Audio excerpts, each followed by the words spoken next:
we're fixing everything, and because there is always something to be fixed, and it's summer and it's hot, of course the climate control is not working.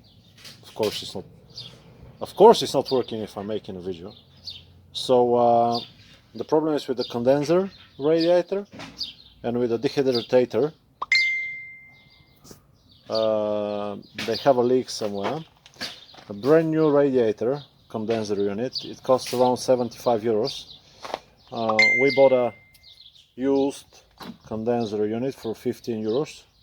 So I'll try to swap it and see if there is still a leak. I will pump compressed air, so we'll check for the leak. Now let's start disassembling and get to the old one and see where the leak is from.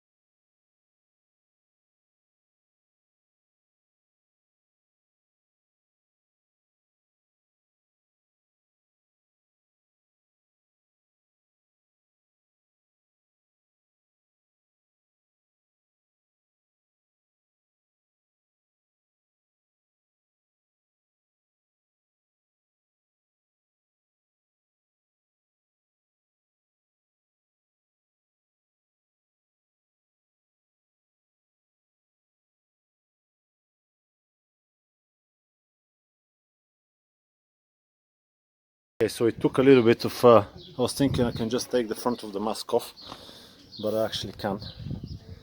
So I had to take 2 bolts on the wheel arch, 4 bolts on the top, 4 clips on the bottom, and 2 bolts on the 2 screws on the other side.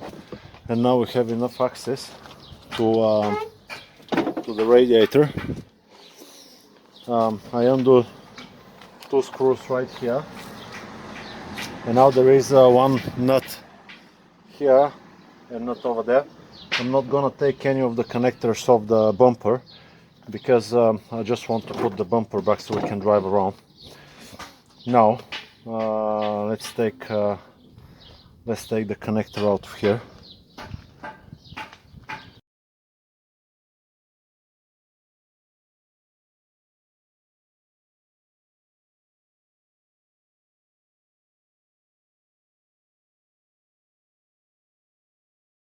So I took the old one.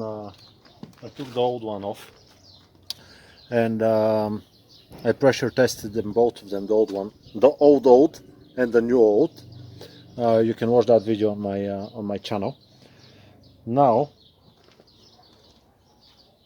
we need, every time when we replace the condenser unit or everything, well, just by the aviation standards, you don't reuse O-rings. Don't. Otherwise you're gonna spend the money on refilling the whole thing and it's still gonna be bad. So new washer seals on both sides.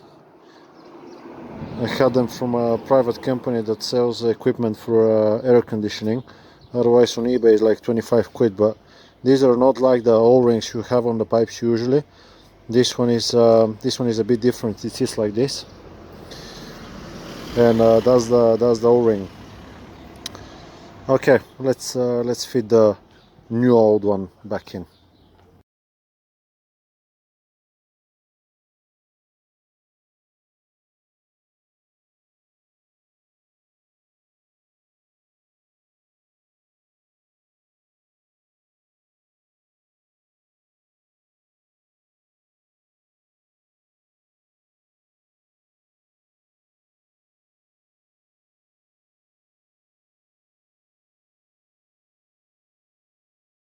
Okay, now when everything is fitted, I just fitted the top side and the bottom side. We need to pressurize the system. How are we gonna do it? Is we will connect the manometers on top of both 2 points, and I will show you how you can pressurize the system with the compressor so we can check for any leaks.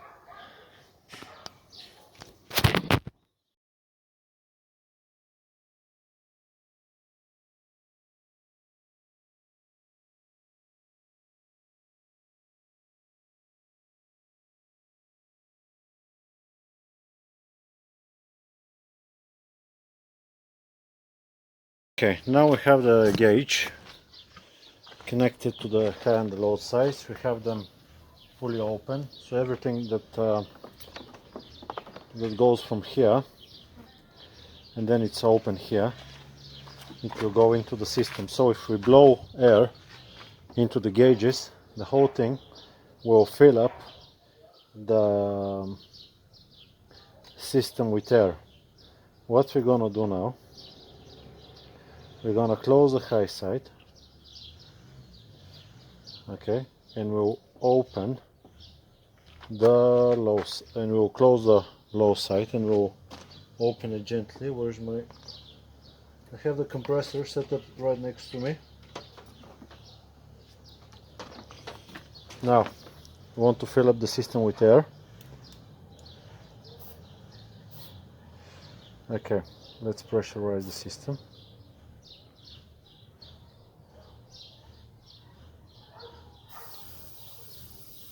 You can see it's filling up with air.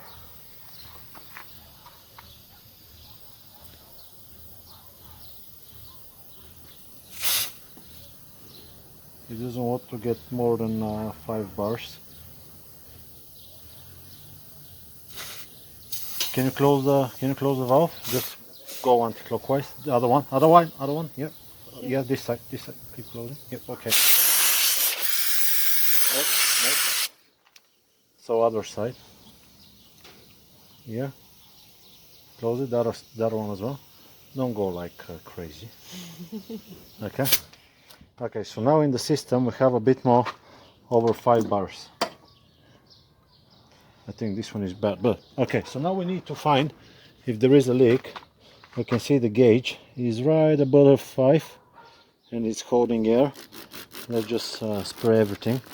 Start from the gauges just to make sure you have no leaks on the. You need something that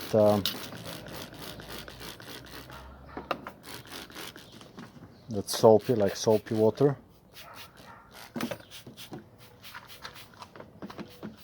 Now, because it's an old system, it might leak from the needles here. So just make sure after that, if we don't find any leaks, we'll make sure that the needles don't leak as well. Otherwise, you end up in a situation where you fill up the system. You think nothing is leaking, you remove the sockets from here and the whole freon is just going in the air.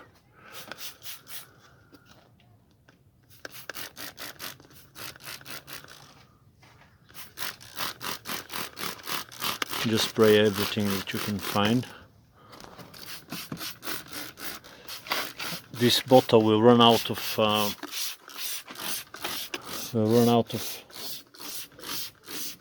soapy water, but I'll make another batch with a bit more soap. I think this one is like window cleaner.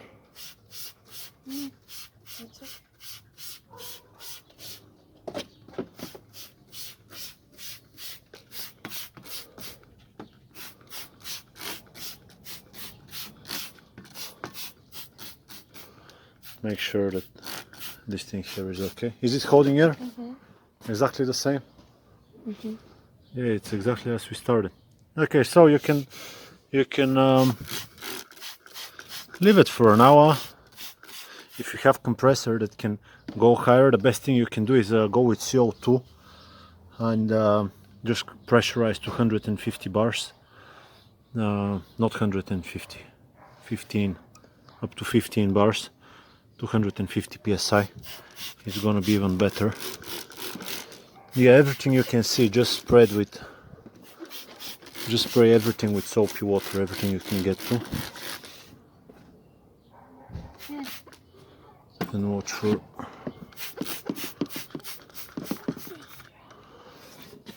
watch for bubbles. Okay, I run out of soapy water. On the back as well, if you get access to this one, on the back you can you hold the phone. You got access to the back. just spray on the back as well. I removed these two screws, so I got access to the back. Usually if you spray on the front, will bubble from the back as well. We got a big dent. Can you point here? We got a big dent that's been fixed by someone. Let's just spray it quickly to make sure it's not no, it's not making any bubbles. On the side they usually bubble. Okay, so I'll keep it like that for half an hour, and let's have a look on the gauge. And in half an hour time we will have a look again. Now half an hour has passed now, and let's check the gauge. It's exactly on the same spot as it was. Now we need to make sure. Now we know the system is not leaking, at least on 5 bars, but we don't know if the compressor is working and if it's working properly and if there is no any clog ups. So now we'll start the car and we'll test the compressor. We'll just find someone to press the button and we will have a look on the gauges. Okay, so what we have now is the valves open. Okay, the valves are open, and let me make sure I'm doing everything right. This one is closed, and this one is open, and this one is open. Okay, we'll see now. I think I'm doing the right thing. We need to see both gauges lifting up with difference like 2.5 times maybe. Okay, so start the car now and start the AC for 2 seconds.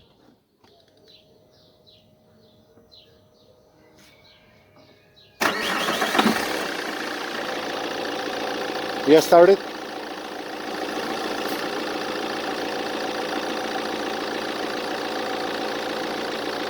Stop the car. Okay, so you saw how the gauges moved. I think this is okay when we have only like 5 bars of pressure and it's only air. So we know that the compressor is working, we know that the electrical system is okay, we know that the compressor can sense the pressure, so the pressure sensor is okay. Now we can go to someone to fill up the AC. So that's how you can change your condensator on Vectra Ac. I'm not gonna do a video how assemble everything. You can test the system and save yourself a few pounds or dollars or euros or whatever you're looking the video from, but save yourself a little bit of money and have a AC working in the summer. I hope the video was helpful to you. Like, subscribe if you like it, and I will see you on the next one. Bye bye.